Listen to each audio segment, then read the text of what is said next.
Remember, I went to the hospital and the doctor gave me a diagnosis of major depression. I've seen this guy perform, get a dead audience and bring life into them. My mom was my number one source of, I saw the world through her. So then I took it and realized, I'm good with this. But I believe my only talent is belief. I just don't feel like there's nothing I can't do.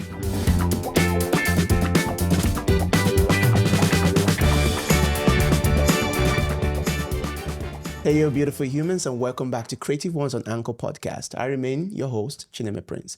My guest today is an enigmatic performer. I've seen this guy perform, get a dead audience and bring life into them. I can tell you this because I was there, and I'm not even joking.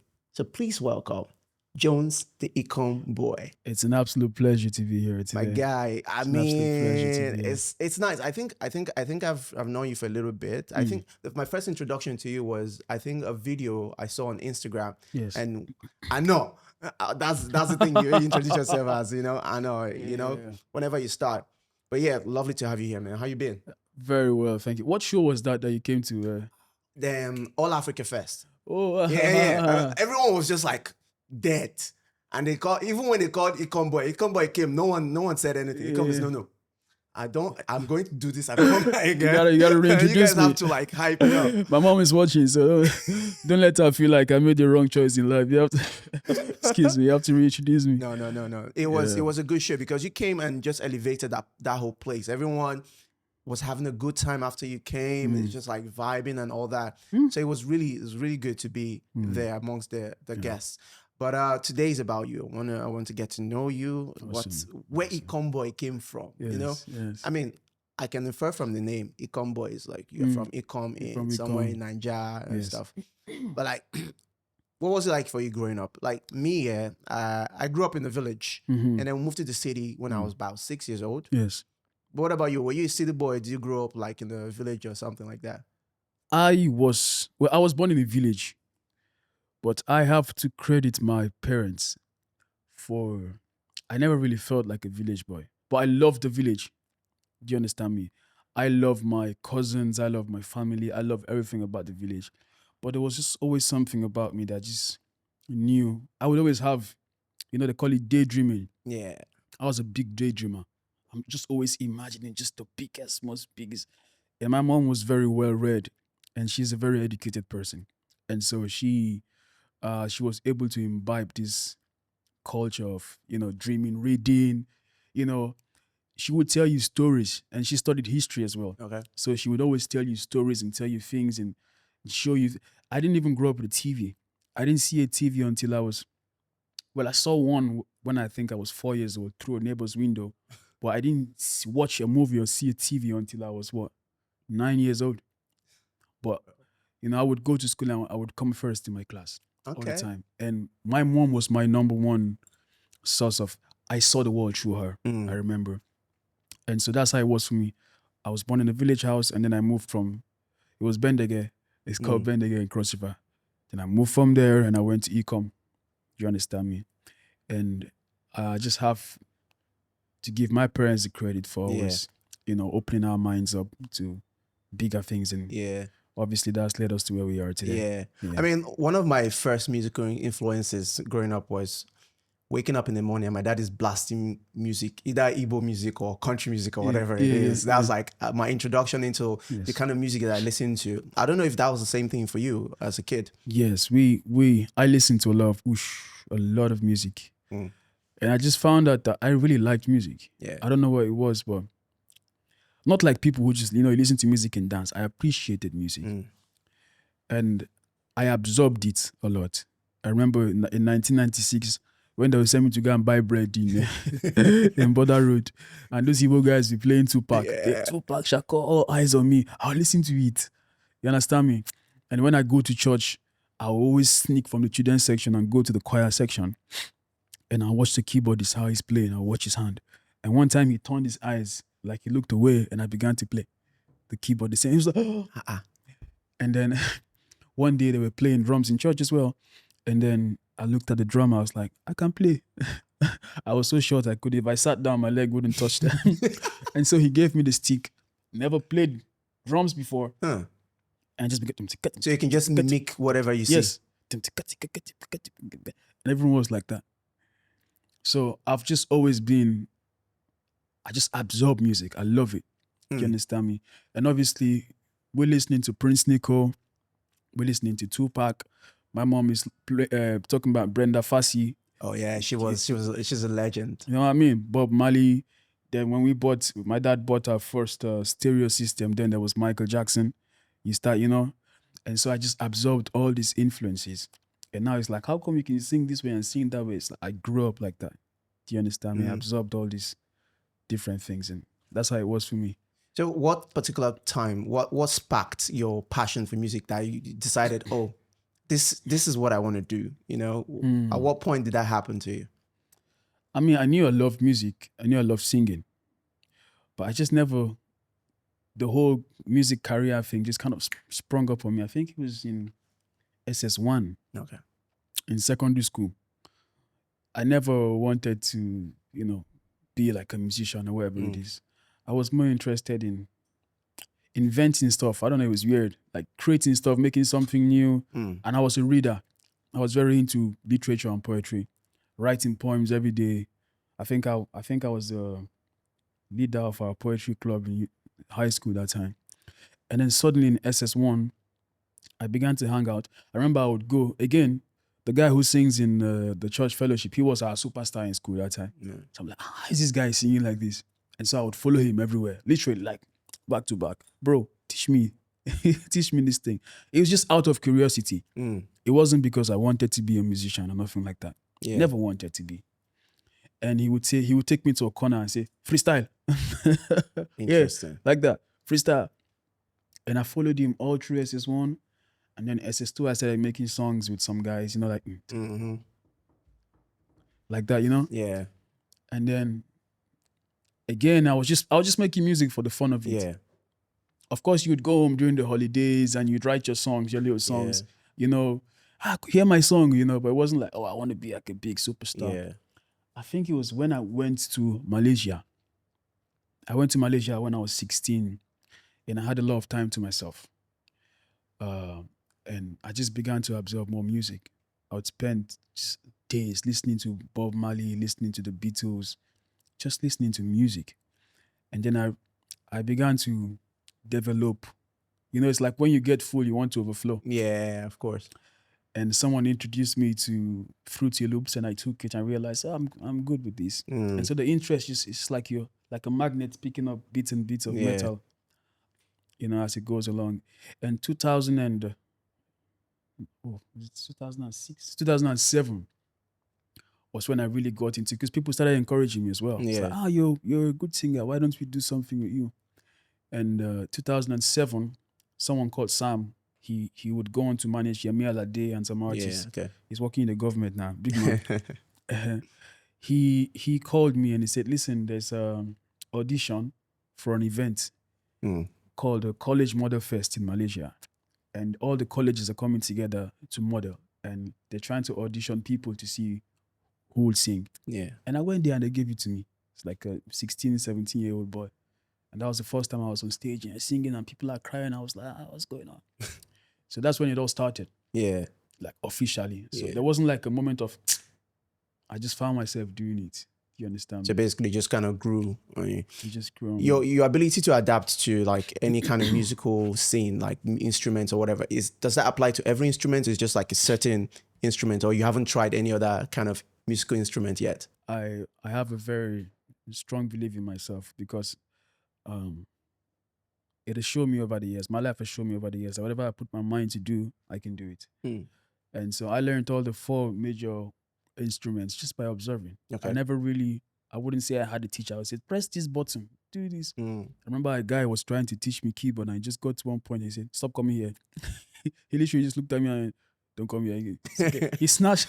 Not jealousy. He snatched his hand off my keyboard. Go. Like, like that.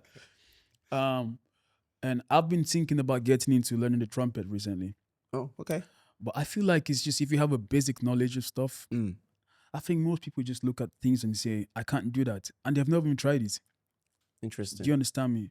Yeah, but like I get that. I get what you're saying, but I think also talent comes to play into that. Talent. Not everyone has the ability or the gift that you have to be able to like pick up any instrument, or like you see someone play it before, Yeah. and then some people are just bad at it.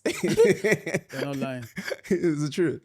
But you know, people talk about talent, and I'm not a stranger to that word. You know, people use it to describe me a lot sometimes. But I believe my only talent is belief. Okay. Do you understand me? I Interesting. just don't feel like there's nothing I can't do. If I've not done it, it's because I've not tried it. Do you understand me? Yeah. Yeah. So Okay. you know, I was thinking about myself. Just like, people are always like talent. I've seen people more talented than me, like naturally talented people. Like, So I'm like, when you tell me I'm talented, there's a 4-year-old Japanese boy who can do this thing. You think I can do even better? Yeah. There's 3-year-old kids who can sing, but there's a boy called Miles. He started producing when he was like 4 years old. It's incredible. So what really is this talent people are always using to blind your eye? Yeah. Do you So understand? basically, you're saying talent is not just the thing; it's more about how you view it or how you approach such things. At least for me. Mm. Do you understand me? At least for me, I believe I have a talent, but my talent might not just be music, because there will come a time in my life where as well I want to go into other things. Yeah. So will I then get to that stage in my life and be like, oh, I'm not as talented in this thing. I'm finished. All I am is a musician. Interesting. So I had to come to terms with the idea that maybe my talent is just, or my grace is just like belief. Yeah. I like that word, grace. Yes. I like that grace is belief. But I think that makes sense. But so okay, let's take away talent from. Let's just call it gifts. Gift. Okay. Because it's better to say call it gifts. You Okay, know. okay. Because I believe that as a human being we have so many gifts. It's just you need to find which one works, which one that applies to you, and just You're right. pursue it. You know.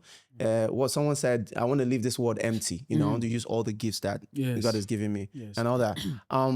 But yeah, I agree with that. What you're saying.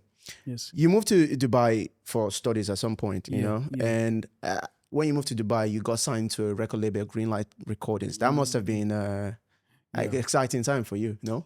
Yeah, it was very exciting. Something is in my head. No, go back and say this. Yeah, go ahead. So it's like I want to talk about the talent thing, Okay. because someone might be watching this and saying, "What do you mean by belief?" So yes, there are some things that came to me. Like if you find yourself just playing keyboard and stuff like that, there has to be some sort of, maybe I have a better understanding naturally from God. Like I have a better understanding of music. So there's that component. So I don't want to sound like I'm not grateful. So yeah. Greenlight. Greenlight record label. Yeah. Bittersweet. Interesting. Bittersweet. Tell us more. Bittersweet. But I was speaking to Diana was earlier today, and I was like, was it Diana? Was I talking to? But anyway, I said something to the effect of, I've come to realize that everything and everyone is a teacher. They're teaching you, and the difference between problems, trauma and lessons is just perspective. Do you understand me? So it was an exciting time, yes, but it was also a very, very worrying period for me in my life. But I guess that's just the music industry naturally. When I look in hindsight, then I begin to have more understanding as to why artists, you see an artist who is very famous and very popular, but they just seem very disturbed. Do you understand me? Because there's a lot more to it than, yeah. But for the exciting part of it, obviously your father has finally let you to go and study the music that you say you want to study. And then you're in uni, just before you graduate, someone comes and says, listen, I must sign you. And you're like, I want to go home. He goes, nope, you're not going to go home. And so you're in I.K.O.M one day, share an apartment with how many people? And then the next day you're in Jumeirah Islands. Okay. And they're chauffeuring you around in a Rolls Royce and in a Bentley. And it's not a dream, it's real. Okay. And someone is like, what do you want? What mic? What this? What this? And it's like, and you enter a competition with over 300 people, and before you know it, you're winning. You're the winner. Next thing, you're opening for J.K.O. Like literally. Yeah. I think all this happened in the span of 2 months. You're opening for J.K.O., you're opening for Travis Scott, Kevin Hart. Next thing, they're calling you from Hollywood. Next thing, you're on Skype with Jessie J. Stuff is just happening very fast, very quickly. And for what it is, I'll always be grateful, because the connections you made, obviously somebody appreciated you and liked you enough to invest in you. No matter what the outcome was, you got to be appreciative. Yeah. Just, for that. particular situation.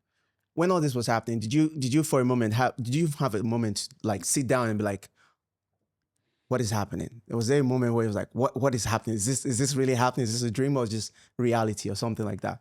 Ah, man, that's a very interesting question, because I just realized I never did. That happens a lot. I never did. Maybe it's because it was something that I was sort of expecting. Okay. You know what I mean? It was something. At that time, I was dating a Danish girl, and I was a club promoter. Mm. And I had fully gotten into the music now. I was no longer hiding as a producer. Okay, now I'm an artist, whatever Yeah. it is. Okay, cool. And I walked into a club one day and I said to the owner, I want to promote this club. And she goes, yeah, sure, sure. Bring your trade license. Bring your cooked tea, fried egg. I said, I don't have all those teas. Just give me one night. And she gave me a Saturday. And I tried promoting that night for close to 3 months. People will book. When the night comes, no one will show up. Well, some people will show up. And I would say to my girlfriend, you'll never come to my night, because I was embarrassed. So I had luck one day. On the one night that it was full, the person who signed me happened to be there. Do you understand me? Crazy. And so it's just like, call this guy, I want to see him. That kind of thing. And so Yeah. when everything was just unfolding, Yeah. it's like, it just seemed like, well, when everything crumbled, you look back and you're like, hey, see what I do, Jesus. Yeah. But at that time, it's like, yeah, just going through the motion is just like going it's through the happening. motions. Yeah. Don't take time. I mean, you like you said, you opened for I.K.O.M. There's some points where you work with the likes of Wiz Khalifa, Big Sean, and all that. I mean, having worked with these guys, or like collaborated of some sort with them, Yes. were you able to learn anything from them, like the way they work, the way they function, the way they just basically move through life and their music? Were you able to Yes. go Yes. learn anything like that? Yes. The primary thing I would say I learned from these guys is that successful people are very humble people. You would expect to, just because you don't have access to them, your imagination runs wild. Oh, this probably this. And then there's the media that are trying to make money, so they will print whatever they can print it. But what I have noticed consistently is that when you're in there, you're just in there. They're very humble, very easy to speak to. They don't hide anything. Like, there's something that happens among musicians who have not really seen anything. Yeah. There's just a bit of, I don't know, not just in the music circle, but in just Artists generally in people. general, yeah. Yeah, they don't want to give, they don't want to share. Yeah, trying to gatekeep and Yeah, stuff. yeah, an unnecessary ego. But when you meet these guys who've actually they're very open, they're very childish, very playful, very normal. And so that was a big lesson. No one came to me and said, you must do this, that. Do you understand me? But I was like, and it's consistently. If you're lucky enough to meet these guys, like, we're all backstage. I remember I took the phone and I went to Tovlo, and she doesn't know who I am. And I take the phone and I go, hi guys, so I'm just with Tovlo right now, and she just told me how much she loves me and she's a big fan. And she started laughing.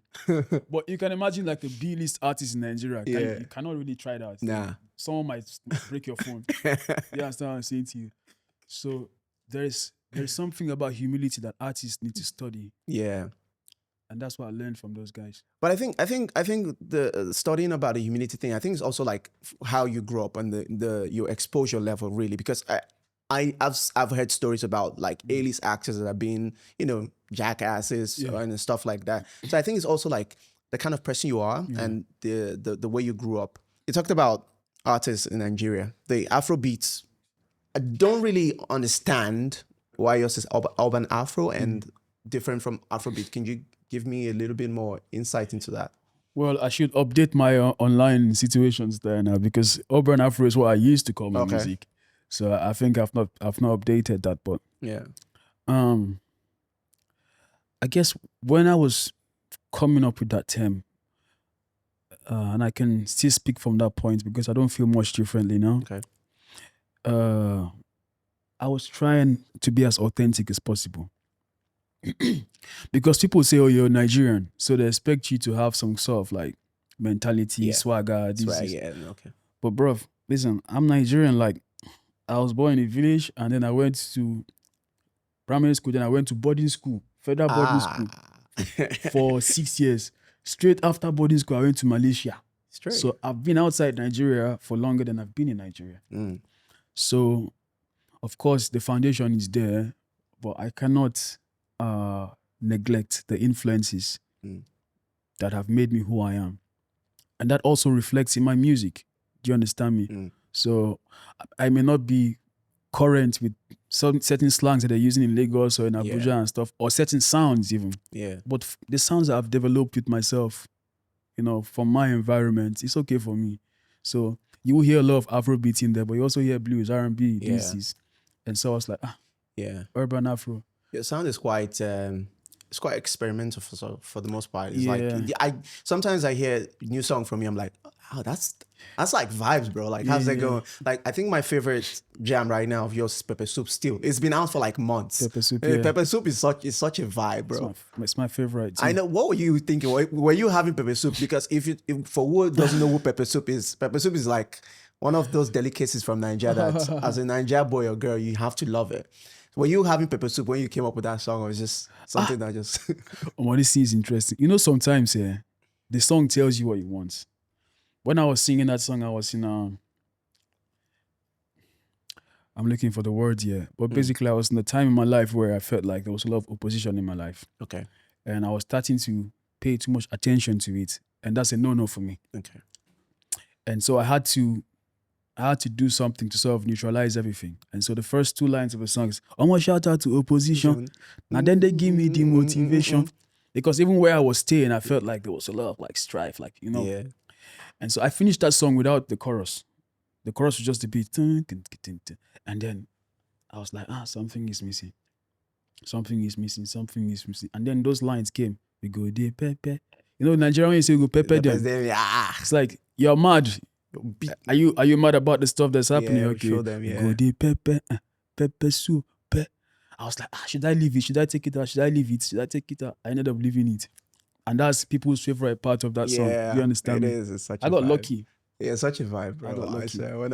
When I chorus, because I think when you first posted it on Insta or stuff, that it was a chorus Yeah. that came in. I was like, okay, this is banging. This is a banging. Yeah. But like, with the whole process of how that song came to be, I just want to have an insight of what your creative process is. Like from not just when you're making music, like writing and vocalizing, like also when you're producing stuff. What usually comes first? Is it like a combination of things, or one thing comes, strikes it, and then the rest goes into it? I'm always grateful for inspiration. As an artist, you have to be sensitive if you really want to stay in the game for long, because inspiration is fleeting. Michael Jackson was like, when an idea comes to me, if I don't use it, it goes to Prince. Yeah. People think that's just speech, but it's real. It's true, yeah. Something comes here, it goes to many people. 100. And so for me, sometimes it can start with a beat. It can start with this. Sometimes it can start with... That's the foundation for the song. You have to catch it and start working on it immediately. So I don't have a concrete process that, okay, I'll start the beat, I'll record this. Do you understand me? No. I go with the flow. Okay. I'm writing a book called How Songs Are Born. Do you understand me? And How songs are born. And I emphasize a lot on inspiration and how you're supposed to honor and respect inspiration. So as it comes, you got to catch it. So there's no one way, to be honest with you. Sometimes it comes in 4 words. Sometimes it comes in 1 word, a melody. But you must be sensitive and hungry enough to know this is inspiration. It is very dangerous as an artist to box yourself into a particular process. That's why even when you're observing other artists and how they do things, do so with caution, because inspiration does not care who you are. It does not care what you understand me. You can just come. You're the one that know that, okay, this melody in a song be this, so let me take it, put it in your voice note. You understand me? Or this beat na jambi, this line, sabi boy, where you they go, sabi boy, straight to the top, sabi boy. You write it down. it can come half sometimes. From that half, then you expand on it. Yeah. So creative block. How do you deal with that, creative blocks? So in my book, How Songs Are Born, I mentioned that one way to tackle creative block, because it's something that I don't experience it. I don't know. A bad guy. I don't experience it. It's not because I'm angel or some superhuman person, but I just feel like I have some tools. Do you understand me? For instance, I was speaking to my younger brother. He's a very, very, very talented singer. Mm. And I realized at one point that all his songs were about heartbreak. Heartbreak, Yeah. heartbreak, heartbreak, The heartbreak. lunch, job breakfast. Yeah. It happens to all of us. It's a rite Yeah. of passage. You understand me? But I was not like, bro, if you want to get out of this situation, you will have to engage your imagination. Mm. Do you understand me? It's like, oh, but that's how I feel right now. So I respect that. But how do you want to feel? Do you want to keep feeling like this? If you, it's good, the songs are good. There are people that listen to it, it speaks to them. Mm. But if you're trying to do something different, that's when you have to engage your imagination. Yeah. Imagination is a gift and it's free. If you say you have writer's block, it's because maybe you are trying to be authentic. Mm. Okay. Do you understand what I'm saying to you? Mm. A lot of people are like, that's not, this guy is fake. It's not fake. Most of the hits in the world were all thought up. Do you understand me? They were all like imagined. Mm. Billie Jean is not my love. Look, listen to how Bob Marley, Michael Jackson, they all write hypothetical things. They write imagination. Mm. Michael Jackson's house is called Neverland, for God's sake. That should tell you the power of imagination. Mm. So the way to tackle creative block is imagination. And it's free. You can just sit down here right now and go to the top of a mountain in Jamaica. And then just write down what you're experiencing there. This thing is something God gave to everybody. Yeah. But people think that you are being fake if you don't write about what is happening in the hood because you are born in the hood, or what will I be singing in Dubai? what will I be singing here? But what would you say about people that say that when you have creative block, all you need to do is just step back, step away from whatever that thing is, just go and experience life, and then eventually come back, and then your creativity comes back to you. Because at the end of the day, you're still feeding your imagination. Everything comes from your imagination. You're still feeding your imagination. Some people need to be stimulated to, do you understand me, to create. That's fine. Go and feed your soul. But there's also another way. Mm. Do you understand me? It's something that you have to practice. It's the same way that poor people become rich. It's all in the mind. You have to become something before that thing appears in your life. It's basically a mind game. It's a mind game, bro. Mm. I can write a song about a girl called Agatha right now. And she's from Spain. And I met her on the mountaintop. Why not? Baba, we will do that too. I'm joking. All right, a song on the spot. Why? I'm telling you, the diagnosis here in this situation. Ask any artist that is saying they're having creative block. They'll tell you there's nothing in my life that is inspiring me. But you can imagine what you eat in the afternoon and you go and eat it. You can imagine what you want to eat and you go and cook it and eat. You understand me? So for me, that's the answer. It's imagination. It's free. I mean, I can understand where that's from. That's coming from. Imagination does a lot of wonder for us. So that would bring me to the topic of mental health. Mental health is something that I've been like trying to get a better understanding of, but I'm trying to understand it more, and I want to get your opinion on mental health, especially when it comes to artists or even men generally, or black men, Nigerian men, because mental health is not. I don't know about you, but it's not something that I grew up with, like knowing about mental health issues and all that. I knew there was stuff happening, but it's stuff you don't really talk about. But like you, as not just as an artist, as a Nigerian man, and as a man, what are your opinions on that? I don't have opinion. I have experience. All right, let's hear your experience then. Opinion, what's your opinion? 2018, after the collapse of, my career, I had just been. The label had just informed me that they're not interested in continuing with all the opportunities you had in front of us, opportunity to go to America, this Universal Music. And I went from living in a villa to living in Sharjah in one day. Imagine for like 2.5, 3 years, you're living one kind of life, and all of a sudden, go and I had to go stay. Man, this place is too big. It was a very, very tiny studio in Sharjah with a friend of mine. And I'm there on the floor. And stuff just starts happening back to back. People are dying everywhere. Your girlfriend does not want to see you again because you're not popping anymore. The money is not there again. And then something happened. Someone else came and they came from Davido's camp anyway. They're like, I want to sign you. And, we went and we stayed in Kempinski stuff. I'm living with Davido's family, his cousins and all of that. And he goes, I'm gonna go Nigeria, get some money, come back and move you into a house. And then he left me in Palm Jumeirah for like 2 weeks. What is 2 weeks? Every day you call, I'm coming to come and see you. Blah, blah, blah, blah. Something will happen, he will not come. Something. And that frustration, when you're expecting something to happen, it's like you're at the edge, you're at the edge of this thing is just there, it's just there. Yeah. And in the process of waiting for him, I missed my grand auntie's funeral. And so now my family is mad at me. Do you understand me? And then his thing fell through as well. And so here I am in the middle. So basically all of this happened to me. And I remember when I got into depression, I was saying to my friend, I said, bro, never in my life would I have imagined that anything like this existed. I cannot even describe it to you. Bro, I don't understand. And I want to say, use this opportunity to tell Shola thank you, because the guy was so patient with me. I moved into his house. We were there together. I'm not going to lie to anybody. That thing is bad.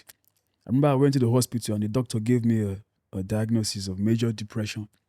Interesting. It was bad. And they were even looking for like a bed to put me. I was in the hospital and I was just like, I told my mom, I said, let's go. We'll fight this thing somehow, anyhow. Do you understand me? And they gave me all these drugs. I'm just trying to explain to you that I've actually been in there. Yeah.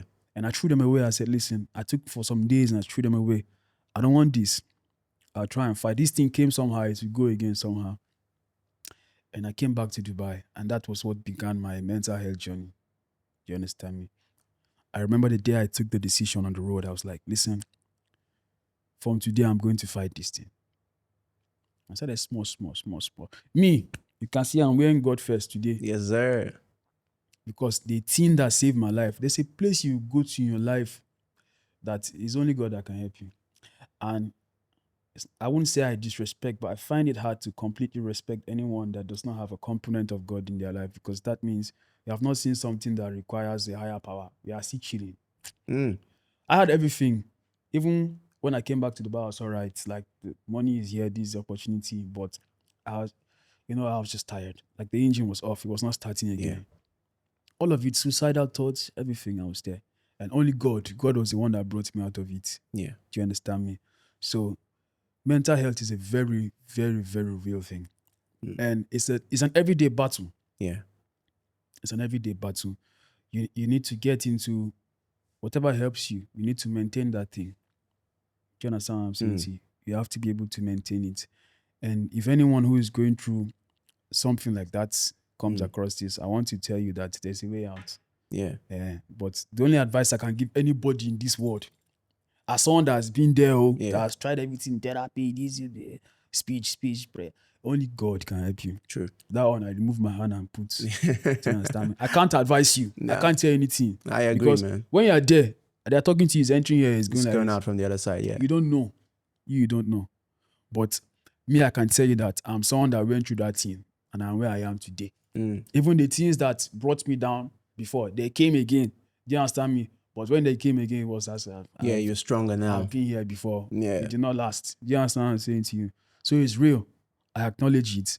But I also want to say to anyone going through something like that, there's a way out. It may look like there's no way out and stuff. There's a way out. You beat it. Yes, sir. Do you understand me? We did. Yes, sir. I've had to deal with depression in my life in the past, especially in the past 10 years. Like, you move out from family house, because I've been living without my parents for a while now, and which is exciting, but it's also very tough. It's very tough. All right? Very tough. So moved to Dubai and living the life, left the job because I didn't want to do 9 to 5. I'm a creative through and through. I don't want to do the whole 9 to 5. Left the job, went on to freelancing, which is great. But one thing I realized about myself is when I'm doing well in life, especially finances are great, I'm good. But when the finances are down, that depression, that darkness just comes in. That's a sign of someone that understands how it's going. Like, come on, as a man, you must know now. Exactly. So that depression thing, and that's the thing about finding God and that peace that it gives you. It really helped me, because I've been a Christian all my life. But like I began to have a personal relationship with God in the past 3-4 years, Mhm. and it's one of the best decisions I've ever made. Like I have this peace that it's really hard for anything to, you know, Yes. settle me on all that. So I understand what you mean by there is a solution. You just got to find it. But I want to take it back to your career, where you're at right now Mhm. in your career and life. Do you think you're on the right track? The trajectory you're in, are you satisfied with that? Do you think you're on the right path to where you ultimately want to be? Well, I believe I'm always on the right path because I'm in school.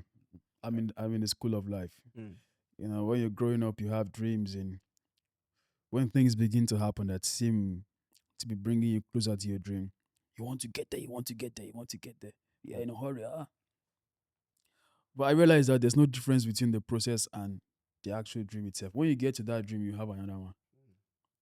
It's like man is insatiable. Yo, this Yes, one more. you have another dream. So to me, life is a continuous process of becoming. Do you understand me? Yes. So I do feel like I'm on the right. How can I not be on the right track? You know, if you're supposed to be here and you're here, things will be happening to you that will eventually move you there. Mm. So you're always on the right track in one way or the other. Mm.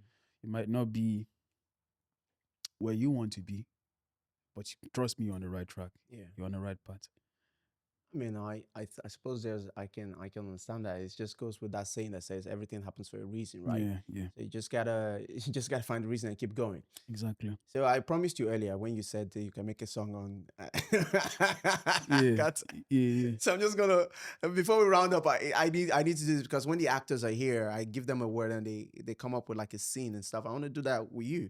So if you want, I can choose the word for you, or if you feel like you can go with the word. Cool, man. I thought you guys had coffee. You have coffee, yo, but anyhow. Well, you get a coffee. Let's try. Let's try. Let's see. So, okay, actually, let's go with that. Coffee, cappuccino, whatever it is you wanna. What, you want me to freestyle? I mean, it's up to you. It's up to you. Not really freestyle. Just like come up with something like 30 seconds. No, I like challenges. Okay, Let me see. okay. So what kind of What kind of genre or just like flow? what rap? Freestyle rap. Bro, it could be freestyle rap, it could be freestyle singing, it could be, look, we're not trying to You have a beat. All right, okay, well, this is like, okay, we're giving this man beats. We're giving him beats. Wake up in the morning. We could do a cappella. Yeah, you make me, you just like coffee. You give me power in the morning. Don't wanna leave you in a hurry. When I'm with you, I never worry. You make me feel like I'm on coffee. I wanna have you in the morning. Don't wanna leave you in a hurry. Don't wanna leave you in a hurry.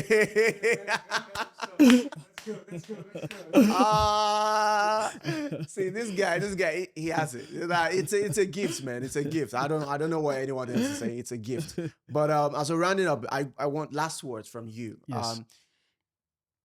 What are you feeling in this moment, this time? What are you trying? The message you're trying to send out there to the world? Someone is listening to you right now. What do you want them to get from your story in your life? Man, I feel like just telling everybody to calm down.